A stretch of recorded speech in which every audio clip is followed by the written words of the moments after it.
Paz e graça para você ligado nessa emissora. Começamos agora o seu programa de reflexão, entrevistas e debates de todas as noites. Hoje, naquele formato, com tempos definidos para todas as intervenções dos debatedores, a fim de equilibrar a discussão. E o assunto é extremamente instigante. Muita gente me pergunta assim, mas escuta, a gente vê os fósseis dos animais pré-históricos, mas eles não estão na criação descrita em Gênesis. E o homem das cavernas, e tantas coisas estranhas que a ciência desencava e que a gente não vê na descrição pormenorizada que Moisés faz da criação de Deus. Para muita gente, a explicação é muito simples. Entre o primeiro versículo da Bíblia, que diz que Deus criou o céu e a terra era sem forma e vazia e tal, e o versículo número 2, aliás, é o versículo número 2 que fala que a terra era sem forma e vazia, entre esses dois versículos há um intervalo de tempo. Por isso chama-se teoria do intervalo ou teoria do gap, né? Ou do hiato, os nomes variam, mas a ideia é que há um intervalo de tempo entre os dois primeiros versículos e o versículo número 2, quando fala que Deus começa a pôr ordem no caos, é porque a terra havia se tornado sem forma e vazia. A criação original não é a criação que nós vemos hoje, né? É uma criação anterior. Mas haveria razões bíblicas, exegéticas, há evidências no texto para que nós pensemos desse modo? Não são poucos os adeptos da teoria do intervalo, como também não são poucos aqueles que têm restrições a ela. Nós encontramos dois eruditos, homens de Deus, irmãos em Cristo, pastores de igreja local, comprometidos com a palavra, comprometidos com o reino, comprometidos com o povo do Senhor, que pensam cada um de um jeito. E eles vão dizer por quê. Ouça-os. E ao final do programa você vai ter bastante material de excelente qualidade para tirar sua própria conclusão. Está no ar o Vejam Só.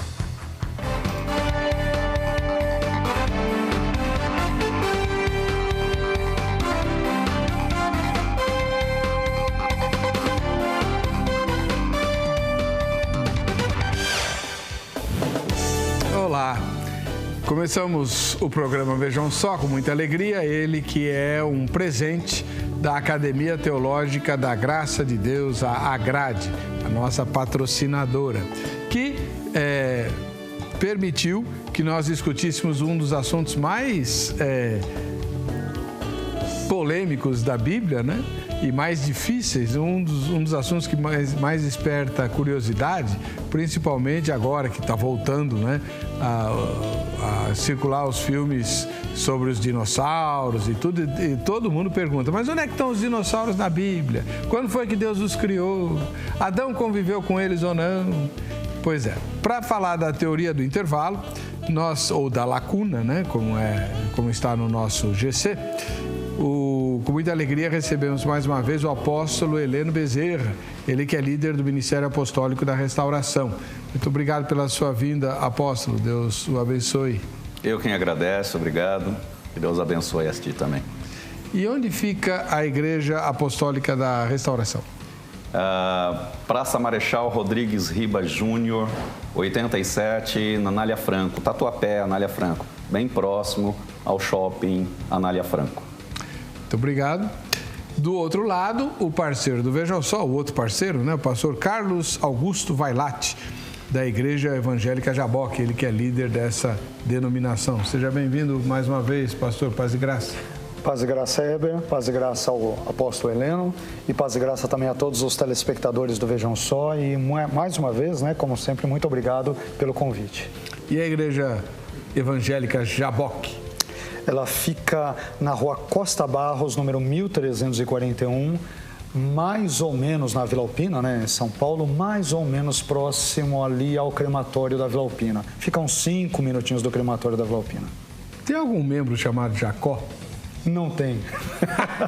E nem Israel, por enquanto, ainda não. Mas são bem-vindos. são bem-vindos. Algum Jacó, Israel que mora ali nas adjacências, esteja procurando uma igreja, será muito bem-vindo. Foi no Val de Jaboque que Jacó virou Israel. Sim. Não temos preconceitos com nenhum nome, não tem nenhum problema. Tá bom. Vamos lá. Vamos ver a matéria aqui. Se você ficou em dúvida na minha escalada de abertura, ela foi meio confusa mesmo, mas o Zeca vai explicar direitinho o que nós vamos discutir. Vejam só.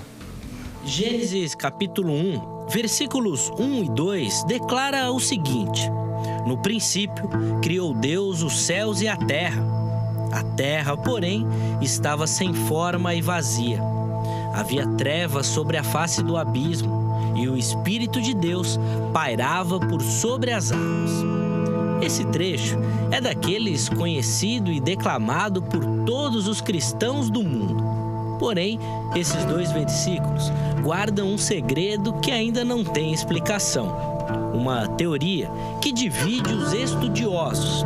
A teoria da lacuna ou do intervalo. Para você que não conhece, segue uma rápida explicação. A teoria do intervalo acredita que Deus criou o planeta Terra completamente funcional, com todos os animais, incluindo aqui os dinossauros e outras criaturas que conhecemos apenas por fósseis. Então, aconteceu algo que destruiu a Terra por completo. Alguns até especulam que foi a queda de Satanás à Terra, e por isso a Terra tornou-se sem forma e vazia.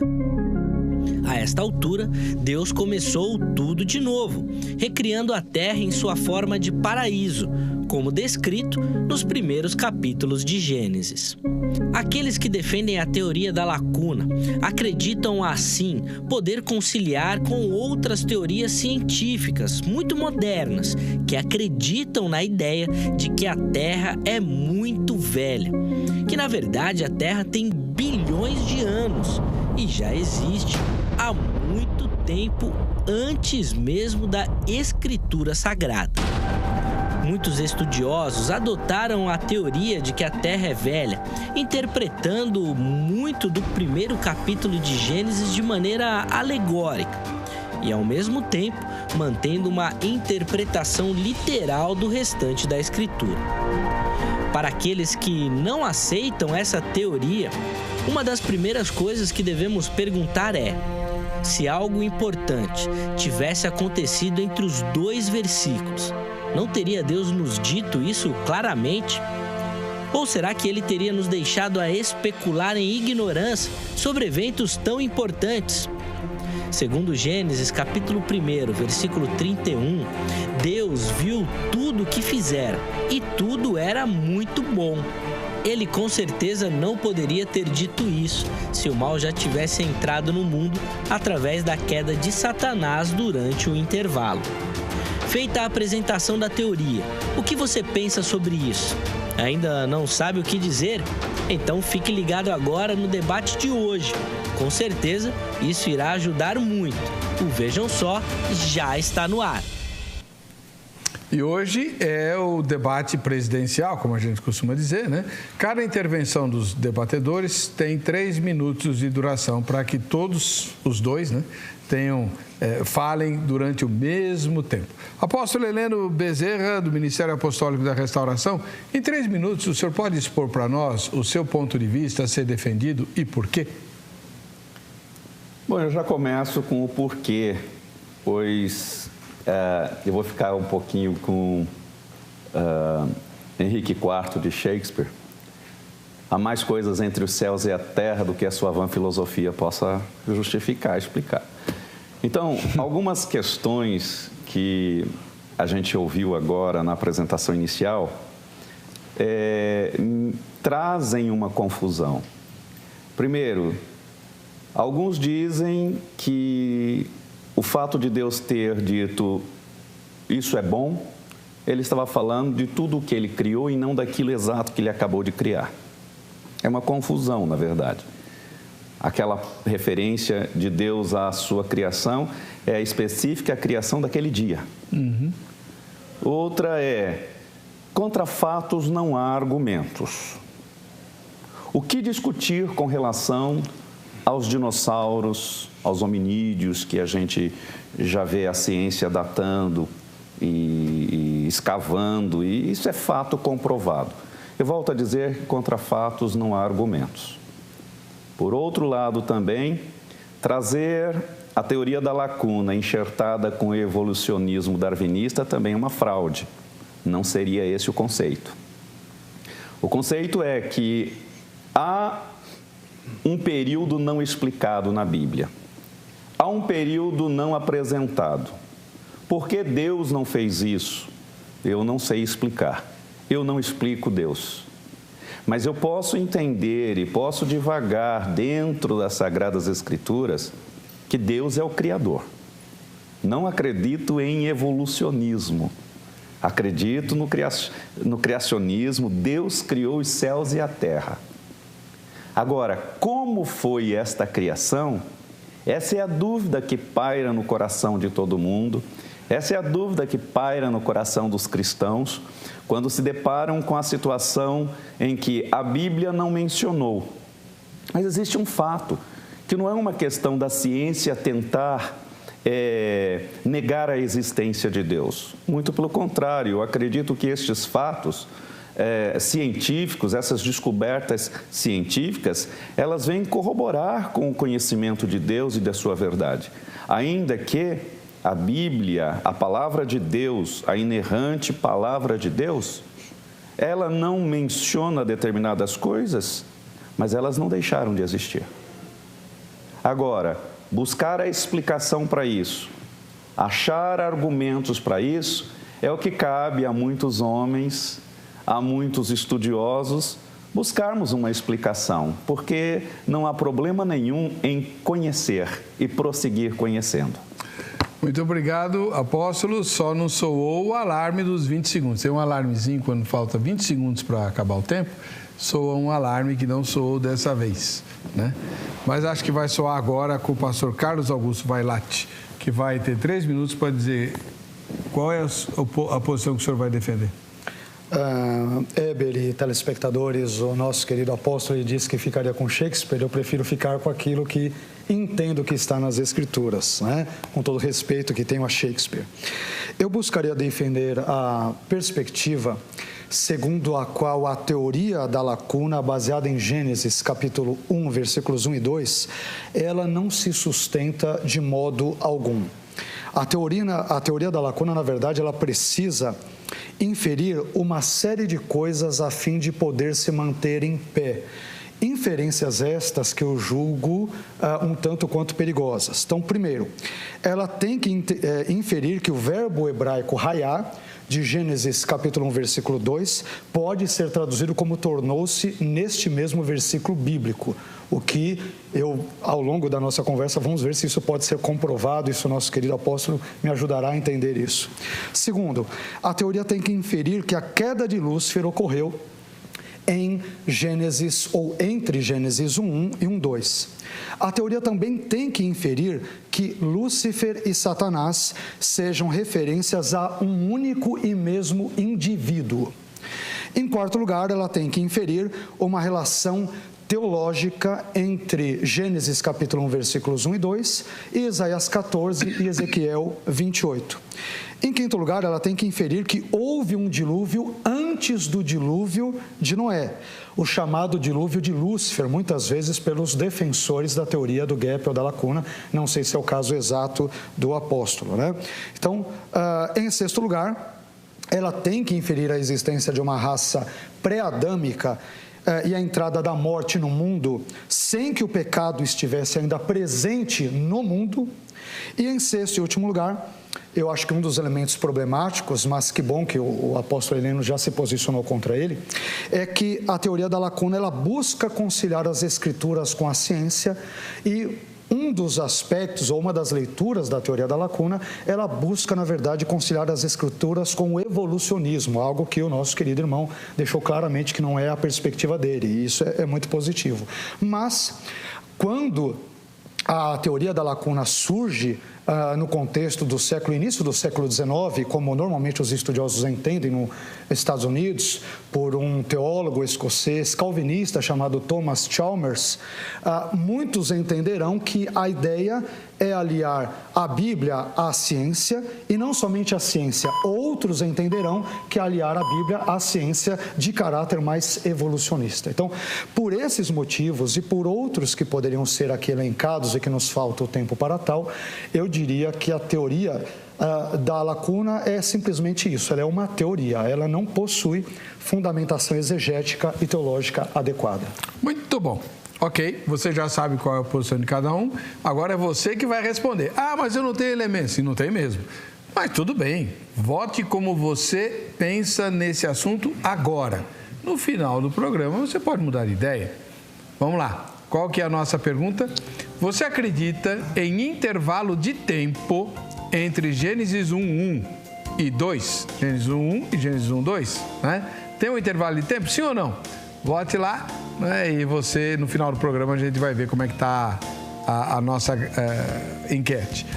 Anota também o telefone da Academia Teológica da Graça de Deus, a AGRADE, né? 0 operadora 11 3115 0819. Estamos com matrículas abertas para o segundo semestre, com cursos todos novos, coisa boa, revolucionária. Os cursos são em forma de módulos bem focados. Você vai estudar no máximo um semestre, né? Ou quando muito, dependendo do curso, 2, né? E aí já passa para outro curso, enfim. Liga lá e pega as novidades. 0 operadora 11 3115 0819. E você que gosta de ouvir opiniões, eu tenho colocado as minhas opiniões, inclusive sobre os assuntos discutidos aqui no programa, no meu blog, né? ebercocarelli.blogspot.com.br. Lá você vai encontrar os meus sermões pregados na minha igreja e também as minhas opiniões. Inclusive uma que não tem nada a ver com o debate que a gente fez aqui, mas será que existem mandamentos do Novo Testamento que não vogam mais? Que nós não precisamos mais cumprir? Mandamentos e ensinamentos do Novo Testamento que nós não precisamos mais observar? Me parece que sim. E eu falo de um deles no blog. Confira lá. A gente vai para o intervalo.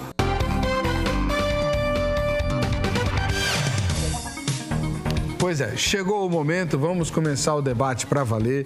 Temos conosco o apóstolo Heleno Bezerra, do Ministério Apostólico da Restauração, e o pastor Carlos Augusto Vailate, da Igreja Evangélica Jaboque. O apóstolo Heleno Bezerra vai defender que existe sim um intervalo de tempo entre Gênesis 1:1 e Gênesis 1:2. O pastor Carlos Vailate vai dizer que não. Agora, como o apóstolo Heleno é ligeiramente mais velho do que o pastor Vailate, ele começa o debate. Qual a sua primeira pergunta, apóstolo? Primeiramente, a gente deve pensar no seguinte, naquilo que eu disse anteriormente, que é fato.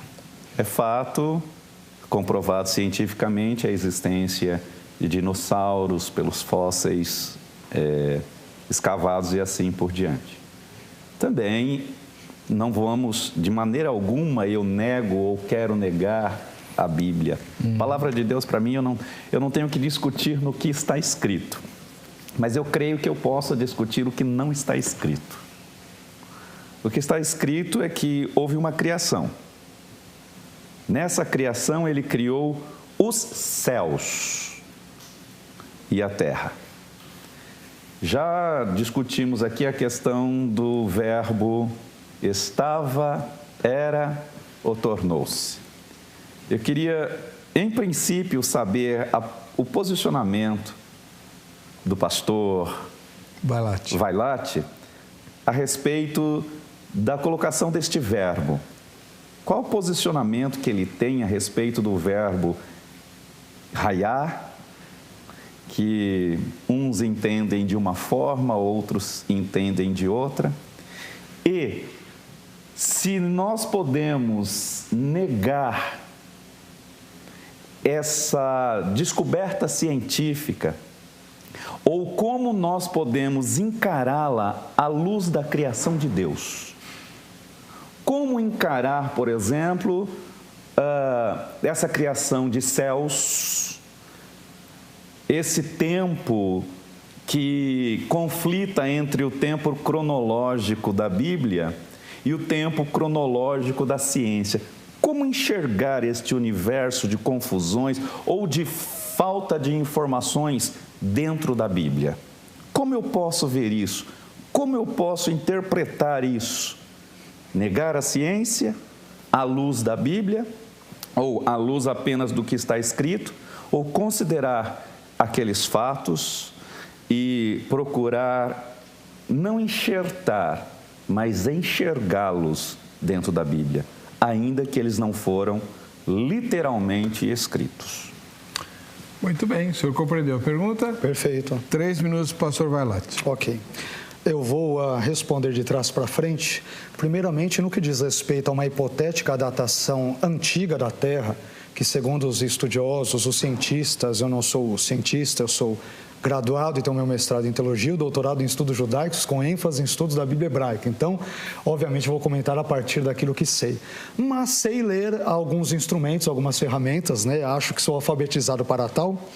E quando eu vejo o comentário de alguns estudiosos, primeiro que eles criticam essa ideia da hipotética datação antiga do mundo. Então, vou citar, por exemplo, Harold Schlechter, ele vai dizer: a natureza altamente especulativa da geocronologia, ou seja, a área da ciência que busca determinar as idades das rochas, fósseis e sedimentos, parece bastante óbvia à luz das muitas suposições envolvidas.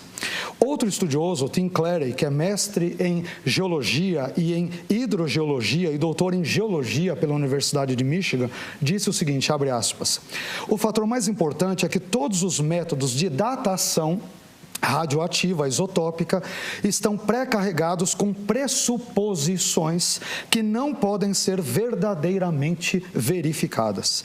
Cientistas seculares não podem voltar atrás no tempo e checar a precisão de suas respostas, além de alguns milhares de anos no máximo, usando anéis de árvores, a chamada dendrocronologia, e registros históricos. Infelizmente, eles simplesmente assumem que os seus resultados são factuais, mas eles são apresentados como se fossem inquestionáveis. Então, essa datação antiga não tem como você bater o martelo e comprová-la com os métodos da assim chamada ciência.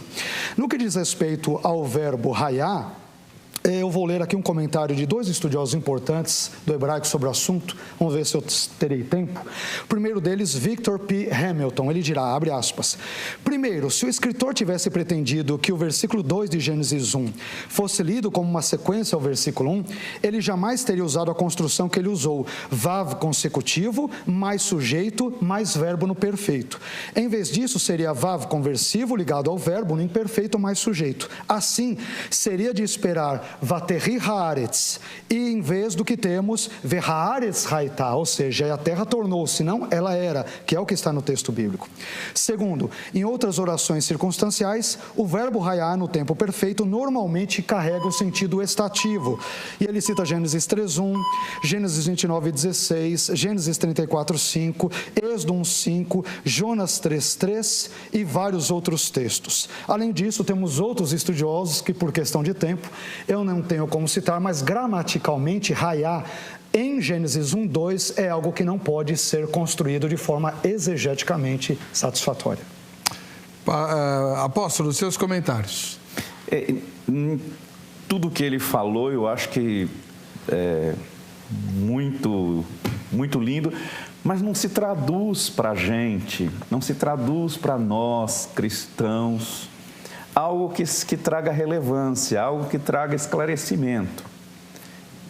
Principalmente quando ficou faltando, por questão de tempo, que me respondesse como inserir, por exemplo, a questão dos dinossauros, dos fósseis, ou dos dinossauros, que são seres comprovadamente existentes, queira eu ou não, não estarem relatados nas Sagradas Escrituras. Como inseri-los dentro da nossa compreensão com as Sagradas Escrituras? Esta era a dúvida maior que eu teria, que eu queria gerar essa discussão.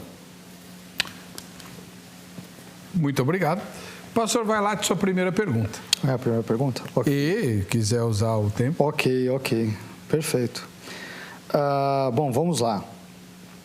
O nosso irmão, ele comentou que o que eu disse não foi muito importante, porque eu citei justamente em termos as questões mais importantes do texto, que é a questão exegética. Ele disse, olha, você disse, tá ok, mas não ajudou. Mas eu toquei no ponto nevrálgico da questão. Em termos hermenêuticos, antes de nós entendermos o que um texto significa, envolve a teologia, eu tenho que saber o que ele diz.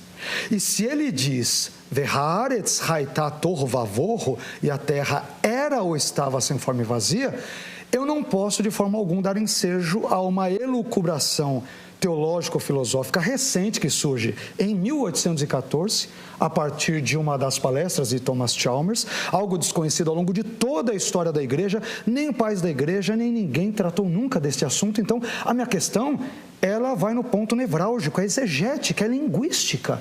Depois disso sendo sedimentada, é que eu partirei para as questões que são teológicas. Então, isso é absolutamente importante, né?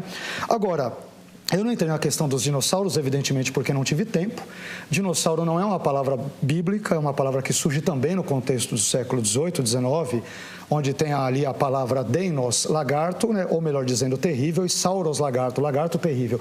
É possível que nós já encontremos, não estou afirmando, mas é possível que tenhamos já referências a dinossauros em Gênesis 1:21, onde aparece a palavra hebraica tanin, ou talvez uma referência ao behemoth em Jó 40. Então, eu creio que esses animais existiram, mas foram extintos a partir do dilúvio de Gênesis 6-8, e não de um hipotético pré-dilúvio ocorrendo, o que teria ocorrido no contexto de Gênesis 1:2. Então, essa é a questão. Agora, indo para a pergunta, eu vou já tratei da questão de linguística, era uma das minhas perguntas, ele já abordou primeiramente, mas que é a questão mais relevante, e eu gostaria ainda que ele... Aliás, eu ia fazer outra pergunta, eu vou voltar na mesma, né?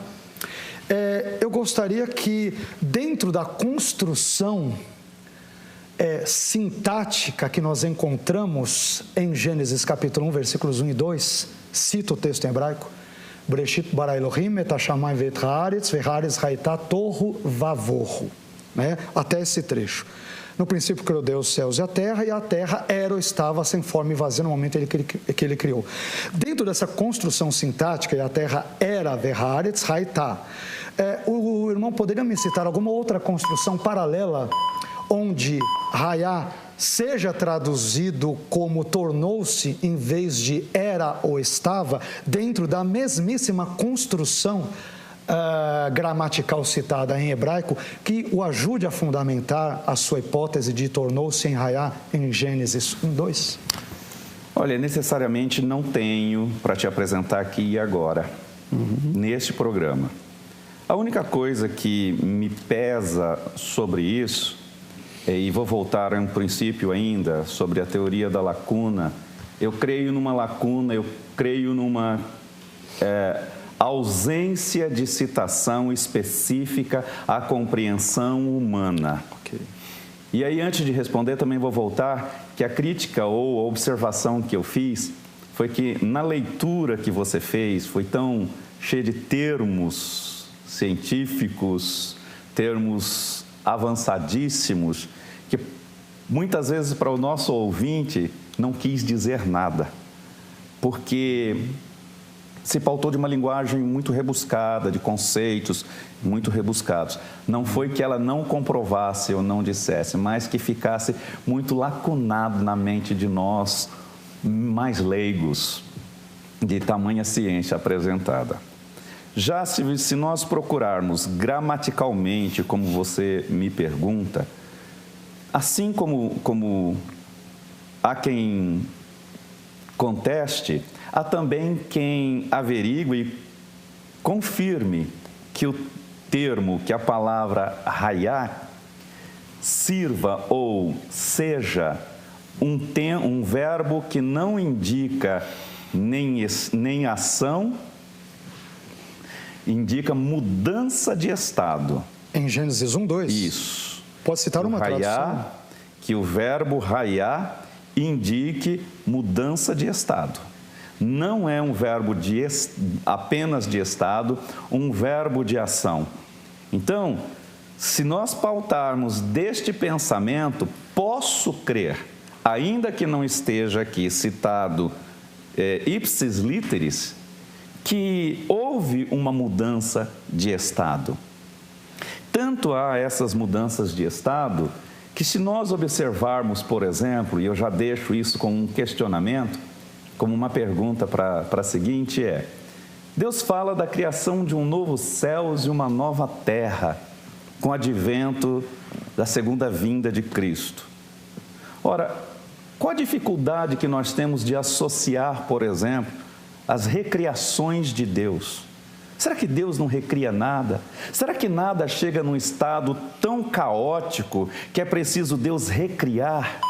Aí você vai dizer, mas a palavra indica ex nihilo, criou do nada. Não, ele não criou do nada. Deus sempre tem um elemento criador.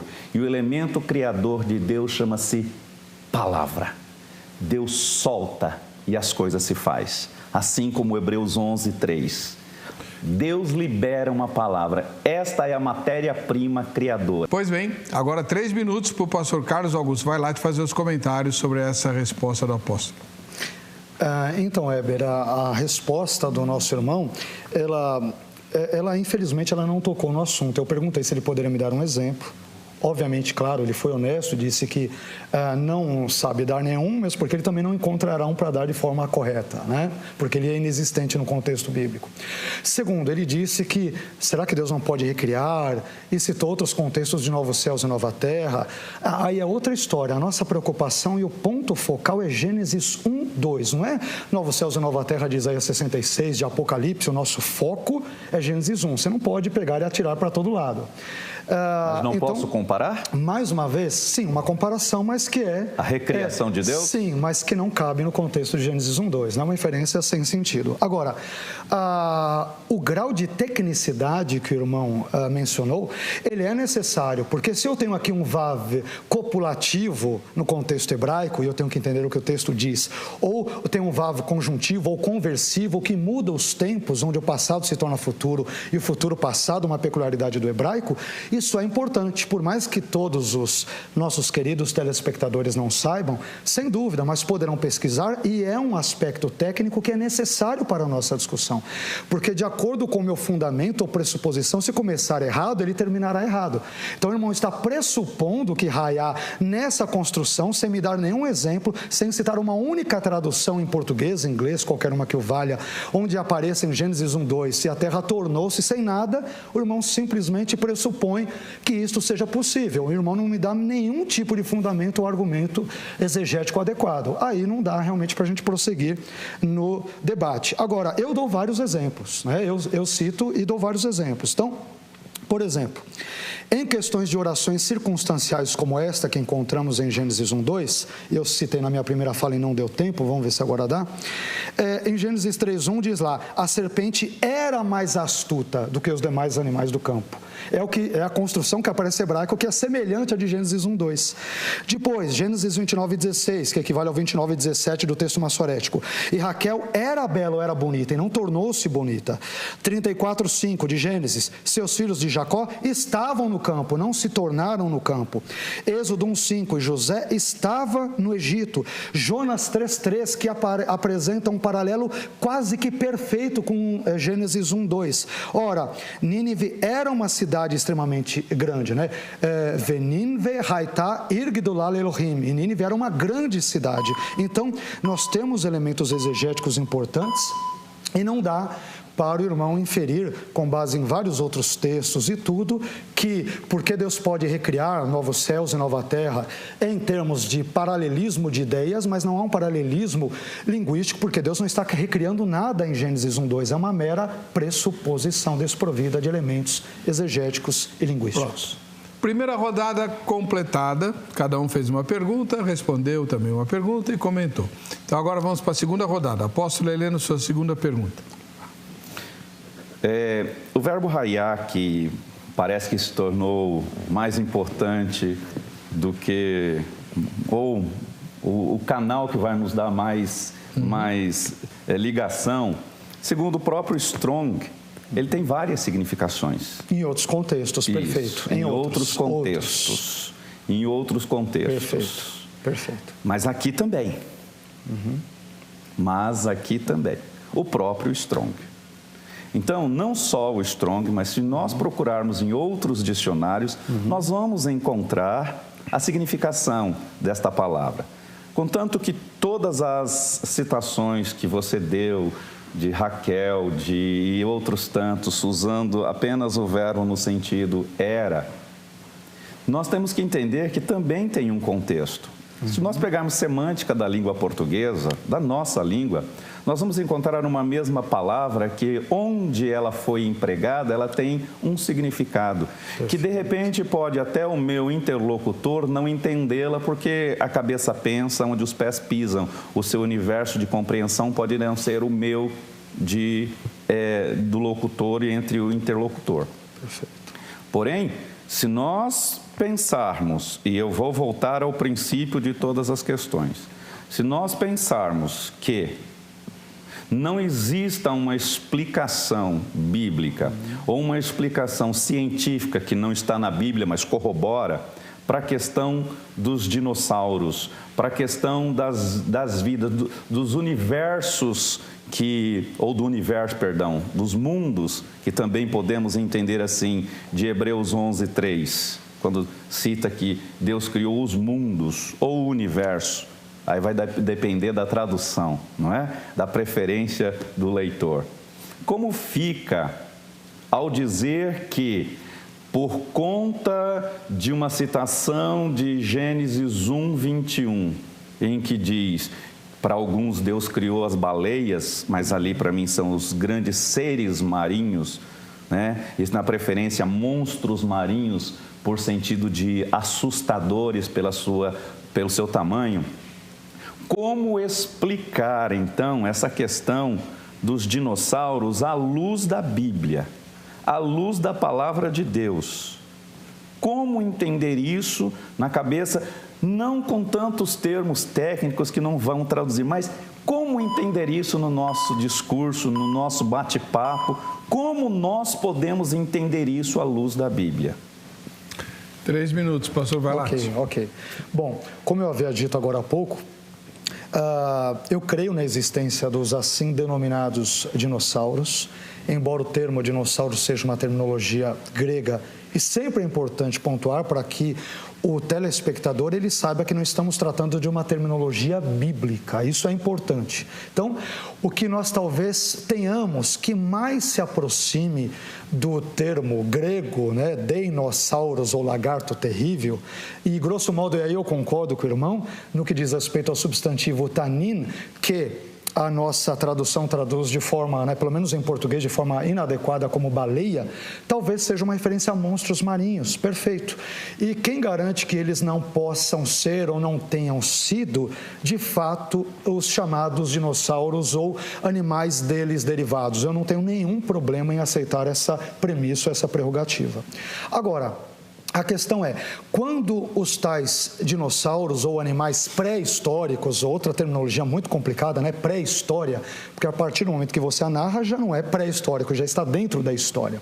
Mas eu entendo que estes animais, por motivos que evidentemente competem a Deus, e a Bíblia não nos diz efetivamente o motivo deles terem sido extintos, eles o são em algum contexto entre Gênesis capítulo 6 a 8, quando ocorre o dilúvio. Aliás, o único dilúvio que aparece nas Escrituras. Nós não temos o chamado dilúvio de Lúcifer, que a Bíblia diz tudo Dake, e que normalmente a teoria do gap ou do hiato levanta.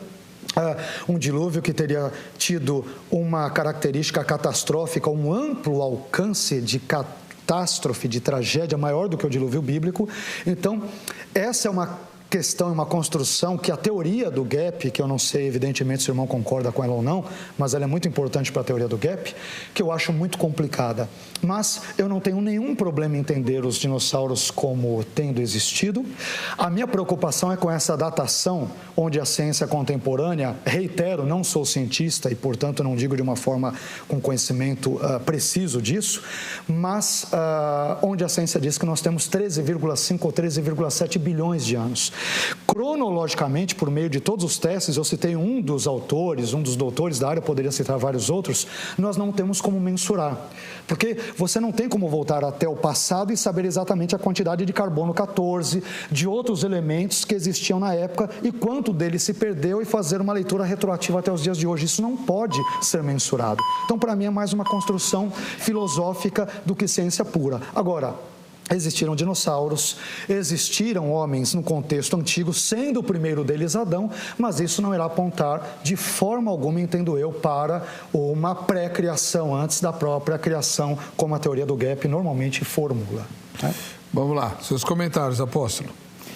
Bom, se a Bíblia não menciona determinadas coisas e elas existem e são factuais, são de fato, como nós podemos entender este mundo bíblico? Porque eu creio na Bíblia, eu estou aqui com a Bíblia digital, mas eu vou dizer, eu creio na Bíblia.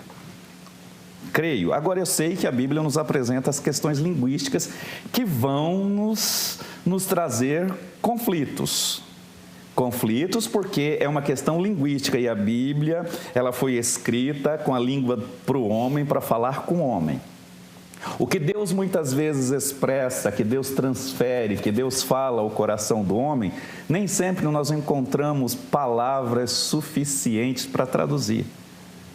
É como a visão de Ezequiel, como ele traduz aquelas visões, como Paulo diz que há um homem que foi e viu coisas que são indizíveis, Então, pensar na criação de Deus, pensar no universo divino, pensar na obra magnífica, no poder imensurável, incomparável, inexplicável de Deus, eu só tenho que pensar o seguinte: a Bíblia, ela foi escrita para revelar que houve o pecado, mas que há salvação. Que o pecado veio por um homem e a salvação por um chamado Jesus. Isso é o cerne da Bíblia. Isto é a força motriz de toda a palavra. Agora, estas pequenas questões, muitas vezes geram em muitos homens e teólogos um medo muito grande das heresias ou de ser chamado de herege. E por conta disso, não se embrenham, não atestam, não batem, não estudam, porque senão nós vamos ficar simplesmente nessas questões. Eu concordo, Armínio disse, Agostinho deixou de dizer, Calvino disse, Lutero disse. Mas e nós hoje, com toda a ciência? Jesus mesmo disse, a ciência vai se multiplicar. Se muita coisa não foi revelada, não foi dita pelos pais da igreja no passado, é porque eu creio que a ciência se multiplicaria nos nossos dias. Foi Jesus quem profetizou tal coisa. Então, o que a ciência apresenta hoje, nós não podemos descartar porque os pais da igreja não disseram. Nós não podemos desprezar fatos, nós não podemos desprezar aquilo que nos traz esclarecimento e não negação da palavra de Deus. Pastor Vailate, sua segunda pergunta. Perfeito. Pegando um gancho na fala, mais uma vez, evidentemente eu não nego os dados científicos, mas desde que eles sejam científicos acima de toda e qualquer suspeita.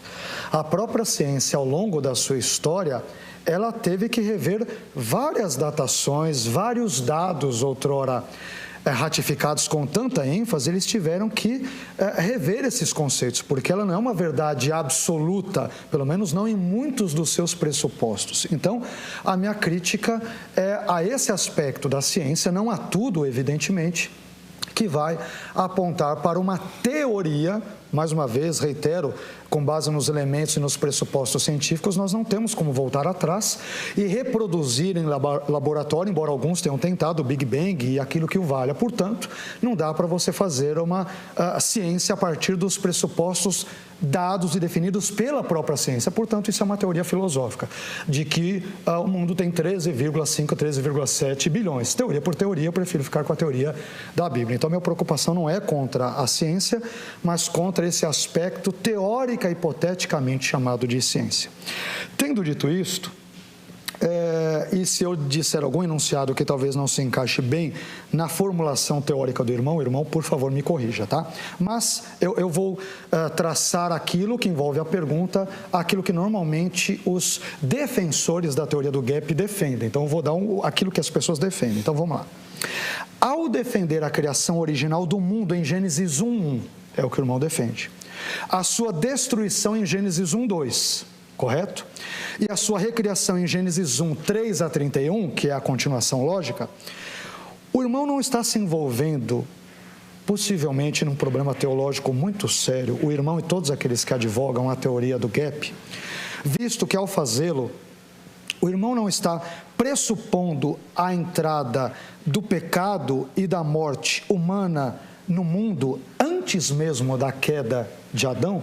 Isso não é problemático, isso não tem desdobramentos sérios para a cristologia, para a inerrância da Bíblia, que o irmão disse que defende aqui, eu creio que realmente o irmão defende isso, para a declaração paulina sobre quem foi ou não o primeiro Adão. Defender a teoria do gap com base nos pressupostos tradicionalmente defendidos não é, a meu ver, um dos maiores problemas da teoria do gap, um problema teológico intransponível, e se ele é transponível, eu gostaria de ver como o irmão pode transpô-lo, como que o irmão tentaria transpô-lo.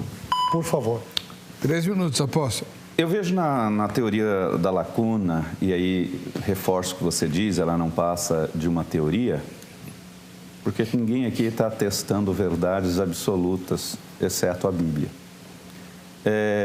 Muitos pontos falhos, muitos pontos inseridos ali, os quais eu não acredito, não me convencem.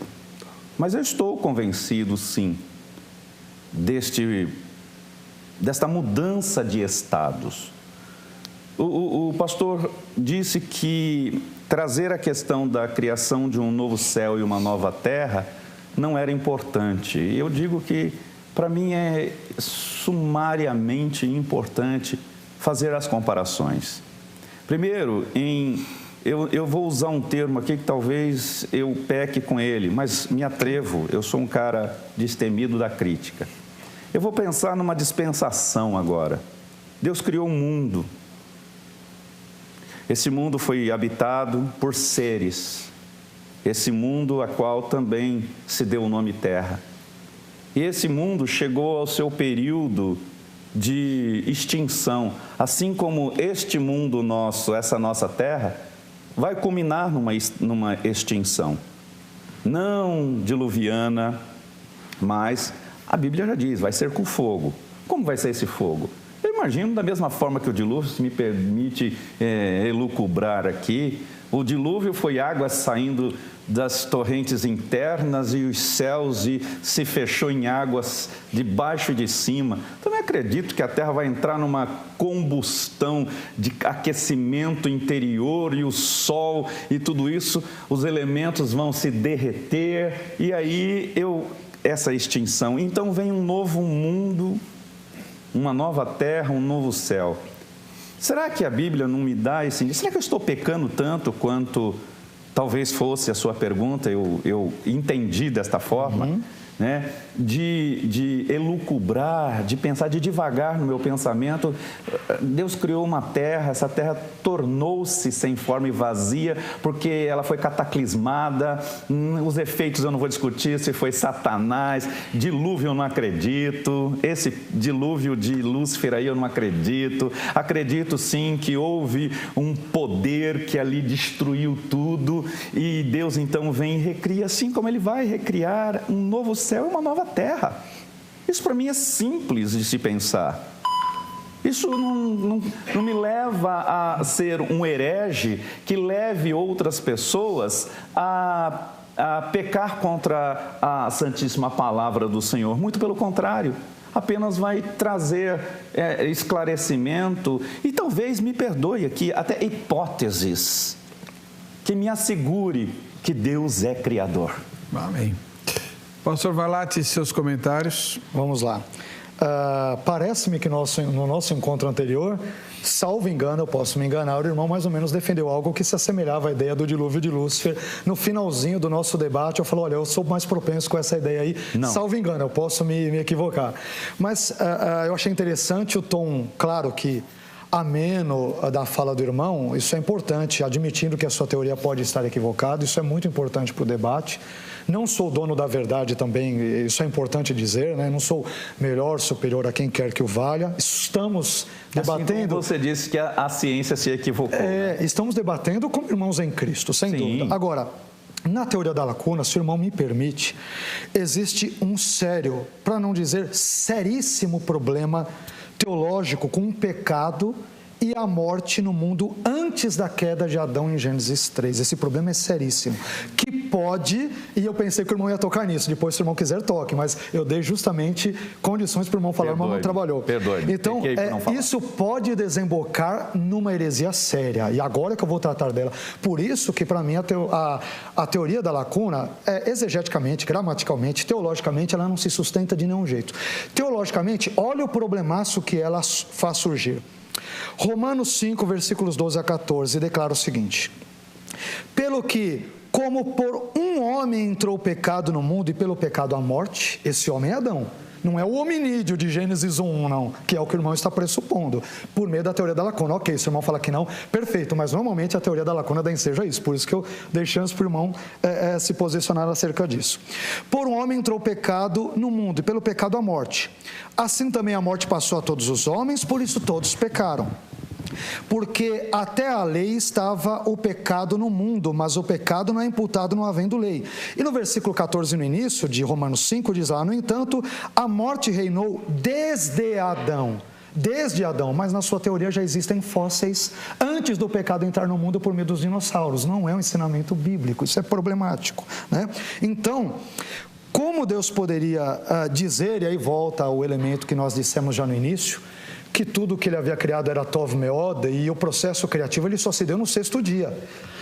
Gênesis 1:1, ele trata da criação no seu todo. Olha, no princípio Deus criou os céus e a terra.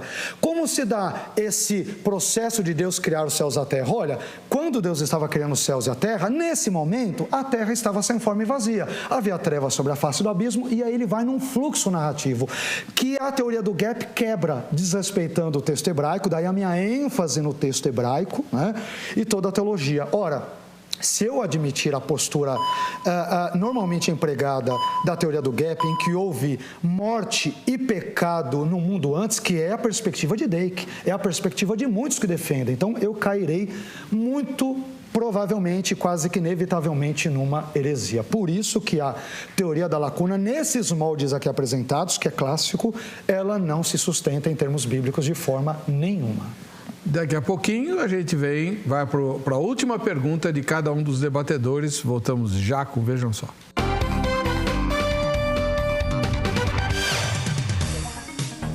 O Vejam Só de hoje discute a teoria da lacuna, ou teoria do gap, o intervalo hipotético entre os 2 primeiros versículos da Bíblia. E nós vamos agora para a última pergunta do apóstolo Heleno Bezerra, ao pastor Carlos Augusto Vailate. Achei bastante interessante a citação deste último versículo do pastor Vailate, quando ele cita Romanos 5, 12. Achei muitíssimo, ele disse que cantou a bola para mim, né? Mas eu vou voltar só ao texto anterior, a referência anterior, a minha fala anterior, que dizia sobre mundos.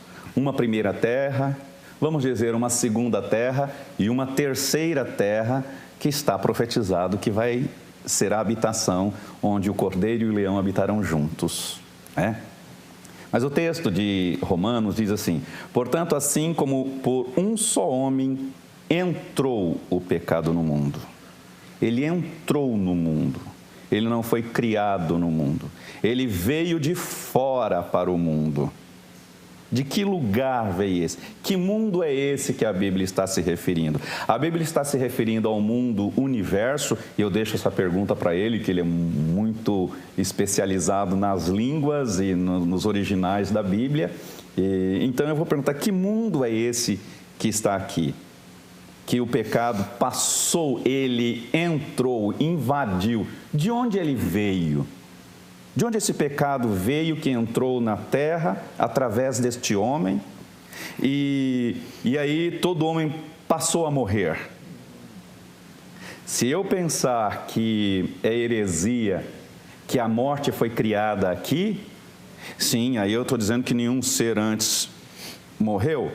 Então, por que eu vou voltar? Não adianta eu querer, porque alguns cientistas vão dizer em contrário que essa medição do carbono não é 100%. Mas o que é 100% em termos de ciência? Eu vou dizer, não vou testar aqui nada. Como ele disse, também não sou cientista, mas creio piamente que isso aí são alguns fatos que não adianta ficar questionando, levantando hipóteses também para amenizar. Não temo dizer isso.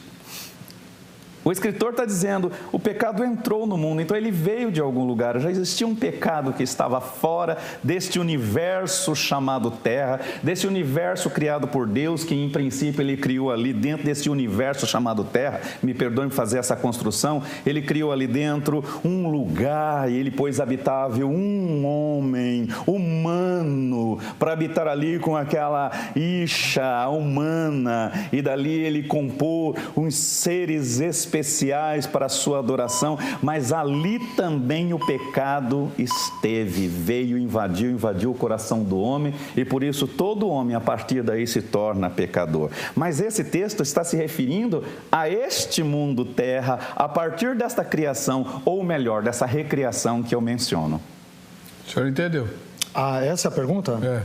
Ok, perfeito, tudo bem. 3 minutos. Perfeito. Bom, o mundo, deixa aqui bem claro, primeiro, para dizer que foi um mundo com a recriação e tudo, eu tenho que presumir, inferir que Hayá significa tornou-se em Gênesis 1, 2, que é o assunto, não em outras partes da Bíblia, porque o nosso assunto é Gênesis 1, 2. Então, o texto é autoelucidativo, ele está se referindo ao mundo terra, não um mundo recriado. Em nenhum momento a Bíblia citará isso. Isso é uma inferência, de novo. Se refere ao mundo terra. O mundo terra, que não foi destruído, como o irmão sugere entre Gênesis 1 e 1, 2, e recriado. E não há nenhum tipo de evidência, como já citamos, com base no texto hebraico, grego, Antigo Testamento, Novo, enfim, é desprovido de uma qualquer situação. E por que o texto é explicativo? No contexto, ele já vai dar as dicas. Olha o que ele dirá, vamos citar de novo. Romanos 5, versículos 12 a 14. Pelo que, como por um homem entrou o pecado no mundo, ele vai especificar que mundo é este. E pelo pecado a morte, assim também a morte passou a todos os homens. É o mundo onde homens habitam. Não é um mundo criado, destruído, recriado, não é um mundo celestial. Não é o universo, cosmo. Não, mas aqui o contexto é mundo terra, mundo terra. Onde os homens habitam. Perfeito. Pelo menos pelo contexto aqui. Pegando a palavra cosmos, não só a palavra cosmos, mas o próprio contexto aponta. E vai lá. Por isso todos pecaram, porque até a lei, algo que é do contexto humano, estava o pecado no mundo humano, planeta Terra, mas o pecado não é imputado não havendo lei. No entanto, a morte reinou desde Adão até Moisés. Desde Adão até o período que antecede a outorga da lei mosaica, não havendo lei, a morte reina. E aí ele vai dizer, até sobre aqueles que não pecaram à semelhança da transgressão de Adão. Porque o pecado de Adão foi único, ele foi o único a cometer o primeiro pecado. Fala de novo isso aí para mim. Até sobre aqueles que não pecaram à semelhança da transgressão de Adão, que é o primeiro homem aqui citado, o qual é figura daquele que havia de vir. Ok, aqui já a figura de Cristo, e aí ele vai citar o outro contexto. Então, a morte reinou mesmo sobre aqueles que não pecaram à semelhança de Adão. À semelhança do pecado de Adão, que é um momento que não havia lei entre Adão e Moisés. Ele estipula o contexto, Adão a Moisés, ele não estipula nada que envolva antes de Adão, mesmo porque Adão, todo nós sabemos, menos os defensores da teoria do gap, ele foi o primeiro homem a existir nesse mundo. Salvo se existiram outros homens, então Adão não foi o primeiro homem. Então, Paulo se equivoca em outros textos, quando ele vai se referir ao primeiro Adão. Ele não foi o primeiro Adão, ô Paulo, você deveria tratar de um primeiro pré-Adão que teria existido entre Gênesis 1:1 e 1:2. Então, o contexto, ele se refere a um momento histórico entre Adão e Moisés, e não antes de Adão. Para tal, você tem que elucubrar, filosofar e inferir N elementos não presentes e nem um pouco claros no texto bíblico. Seus comentários, apóstolo. Verdadeiramente, você só me ajudou a crer mais no que falo, porque, volto a dizer que este texto se refere a esta terra criada ali, a partir de Gênesis, depois de Gênesis 2. Então, esta terra em que veio o primeiro homem desta terra. Agora, eu não posso negar o que houve antes.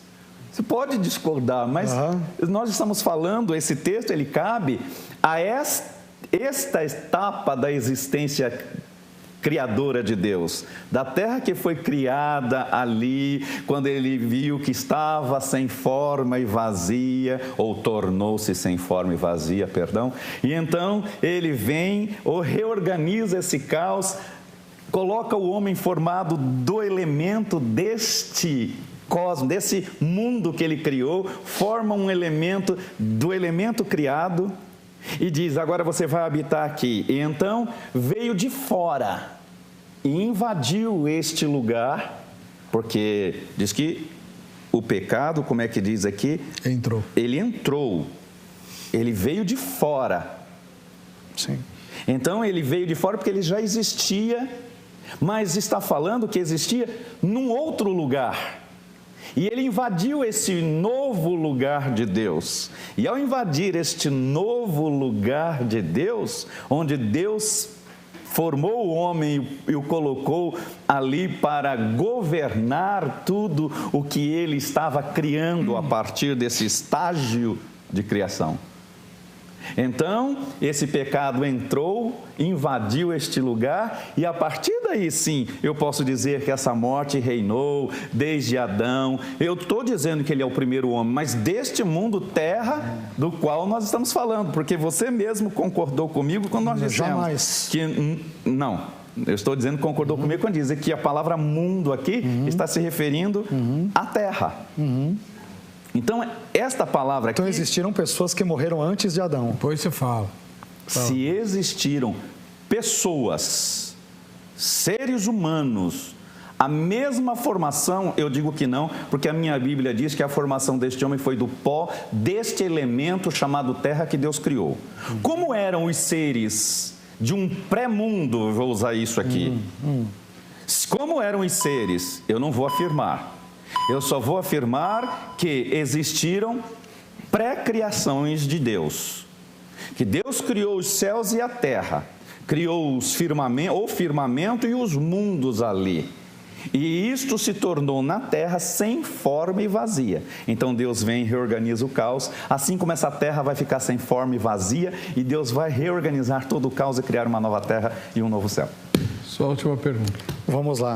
Mais uma vez, o irmão, ele vê que a posição dele é tão indefensável que ele se vale de eufemismos pré-mundo, né? Houve uma criatura, mas não era necessariamente o homem. Quer dizer, eu estou falando, ele diz, Adão é o primeiro dessa nova criação, não da outra. Quer dizer, ele mesmo se vê com grandes dificuldades de abraçar a teoria que ele veio aqui para defender. Em outras palavras, ele está dizendo, nem mesmo eu creio nela nesse sentido. O que mostra que não é uma teoria... Isso foi o senhor que disse, hein? Não, o irmão não dá para defender. O irmão cai naquilo que os defensores na teoria do gap, embora o irmão tenha negado, mas o irmão acaba abraçando.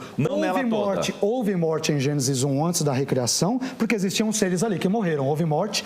E houve morte antes do pecado. Então o irmão está desconstruindo aquilo que a Bíblia diz quando fala que Adão é o primeiro homem e tudo, porque houve morte e pecado antes. Não adianta. Aí são eufemismos. O irmão está caindo no mesmo erro de todos os defensores do gap. Agora é constatado. Mas vamos lá.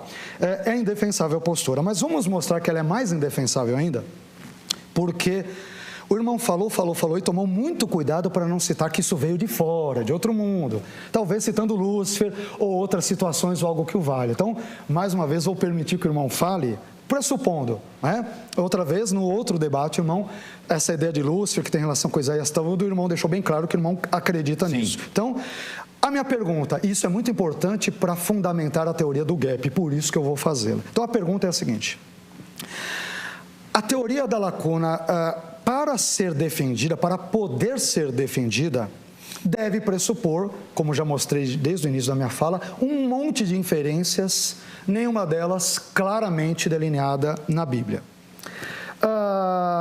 Mas ela deve pressupor, por exemplo, que a Terra tenha se tornado sem forma e vazia em Gênesis 1:2 por causa da queda de Lúcifer, a sua leitura do que veio de fora e tal. Deve pressupor também, tudo isso está concatenado, que Lúcifer e Satanás sejam a mesma pessoa, e ainda deve pressupor que Isaías 14, Ezequiel 28, via de regra, se refiram à queda de Satanás. Diante disso, eu pergunto para o irmão: primeiro, você pode comprovar biblicamente que Lúcifer e Satanás são a mesma pessoa? Lúcifer e Satanás, já que Lúcifer é que caiu aí entre Gênesis 1:1 e 1:2, segundo a sua teoria, e ele que causou esse caos todo, e Deus teve que criar tudo de novo por causa da queda de um anjo e tal. Essa é a sua teoria. E aí, segundo, então, primeiro, você pode comprovar biblicamente que Lúcifer e Satanás, o Lúcifer que teria provocado essa destruição, são a mesma pessoa. E segundo, você pode comprovar biblicamente que Isaías 14, Ezequiel 28 se referem à queda desse Satanás e que isso tenha vínculo, sim, com Gênesis 1:1 e 1:2? Essa é a pergunta. 3 minutos, apóstolo. Em quase toda a sua fala, pastor, e eu sempre me atrapalho no seu nome. Carlos, esse é mais fácil, pastor Carlos. O senhor disse que era eu, mas eu não sou a sua fala, eu sou a minha. Tá? Em quase toda o senhor disse, o senhor é, mas eu sou a minha. Sim. Talvez não tão clara, não tão compreendida, talvez muito questionada, mas eu sou a minha, não aquela que você falou que eu sou. Segundo, eu não falei, não citei que foi necessariamente Satanás, Lúcifer, não foi por nenhum cuidado, não, foi casual, porque é a ele mesmo que eu me referia sem citá-lo. Perfeito. Tá? Me referia exatamente a ele sem citá-lo.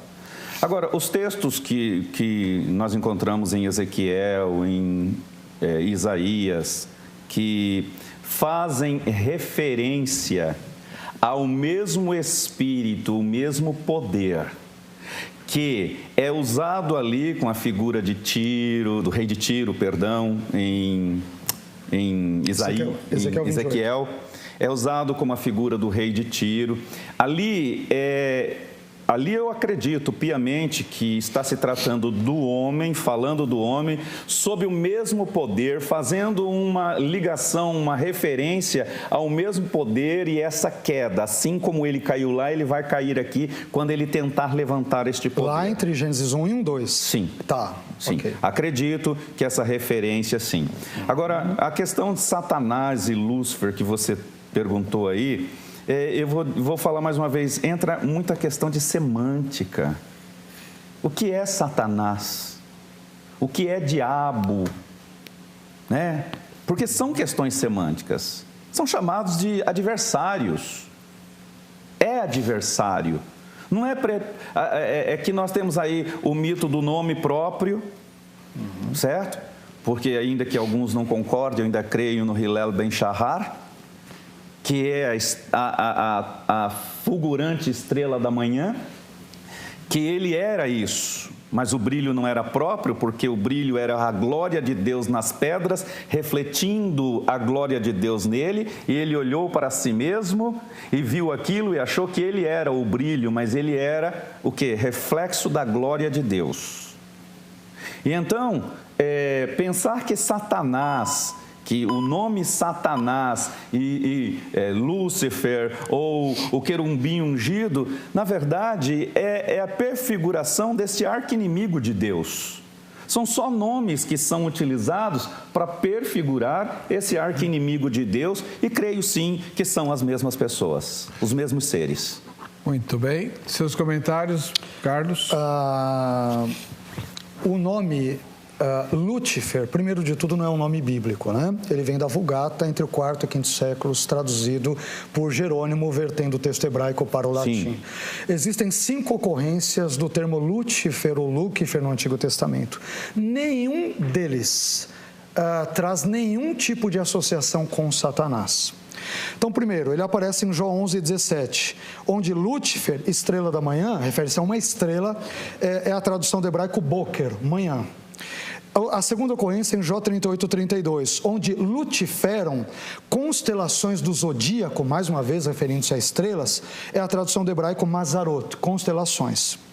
Terceiro, Salmo 110:3, onde o termo Luciferum, estrela da manhã, se refere ao hebraico Mishhar, alvorada, né? O nascer do dia, não tem nenhuma relação com Satanás. Isaías 14:12, onde o hebraico Helel, brilhante, ele é vertido como Lúcifer, estrela da manhã, que não tem nenhuma referência a um indivíduo, a uma pessoa.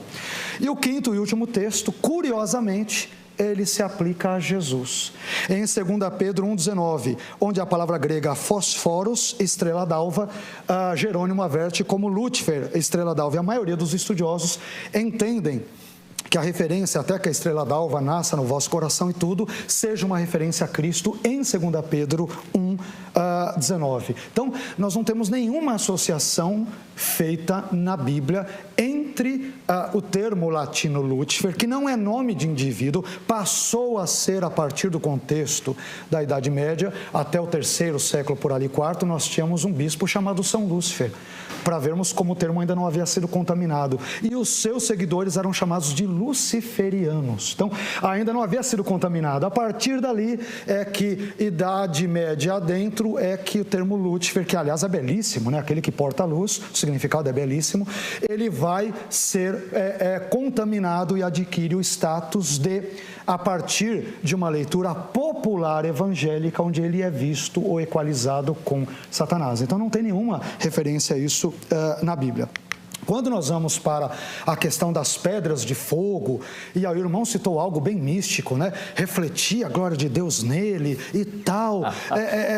A Bíblia não diz nada disso. O texto de Ezequiel 28 andava sobre pedras de fogo, hebraico Avanim Esh, porque quando nós lemos sobre a destruição de Tiro por meio da Babilônia, eles botam fogo em toda a cidade, inclusive a terra é queimada para que nunca mais pudessem semear ou colher nada. Então o irmão traz uma leitura alegórica, mística, mas que não tem um fundamento mais claro em termos exegéticos, linguísticos e teológicos. E isso é a cara da teoria do gap. Trabalha mais em elucubrações e inferências absolutamente duvidosas e não num pano de fundo bíblico coeso. Bom, as dúvidas que restaram, você vai poder tirar diretamente com o apóstolo Heleno Bezerra ou com o pastor Carlos Vailate. O contato deles está publicado no facebook.com/programa Vejam Só. Agradeço a presença dos dois. Vamos ver o resultado parcial da enquete, porque a gente precisa terminar o programa. Quase empate, 53-47. Sim, 53-47, não. A gente vai se ver no próximo Vejam Só. Até lá.